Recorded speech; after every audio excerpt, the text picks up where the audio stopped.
Hi guys, the Chancellor of the Exchequer Jeremy Hunt gave an interesting interview to Laura Kuenssberg of the BBC on Sunday, where the issue of Brexit and its impact on the economy was brought up.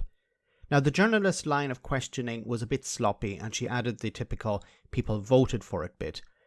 While Hunt was a Remainer, he tried to dodge blaming Brexit for the mess that's facing the economy. Now, it's becoming more and more difficult for senior Tories to avoid reality, and this was on full display in this interview. Have a listen. I think we can but on that make point, a success of it. You're suggesting that it hasn't happened yet. I mean, do you deny that Brexit has meant the economy has grown less slowly than it otherwise might have been?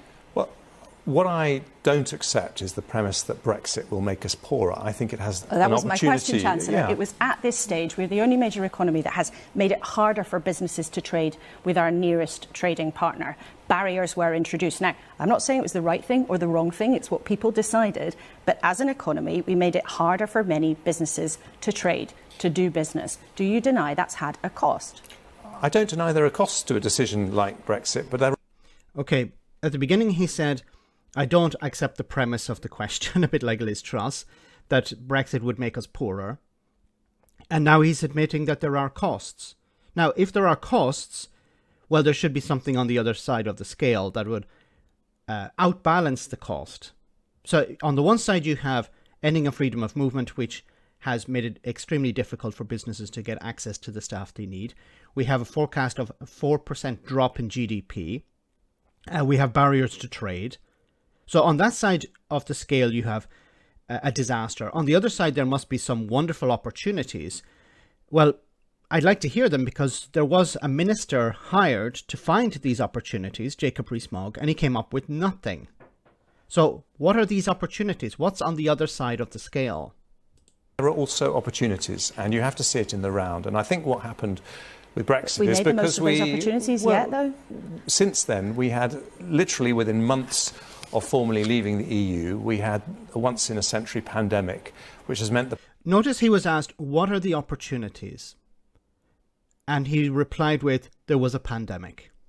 Now, look, I understand that Jeremy Hunt was a Remainer. I don't know whether he was a Remainer because he actually believed in being part of the European Union, or he was just doing it for his career.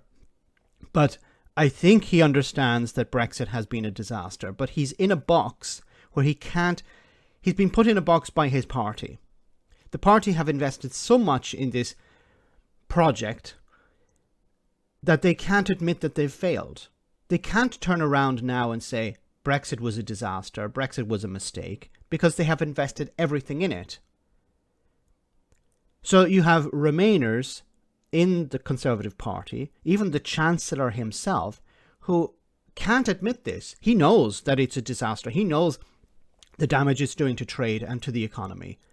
But for ideological reasons, he has to dodge the question. Now, this is extremely problematic because in order to fix the economy, you have to admit that there are problems with it. And if there's a massive hole somewhere, if there's an elephant in the room, you have to admit that it exists. Otherwise, you can't really fix the economy.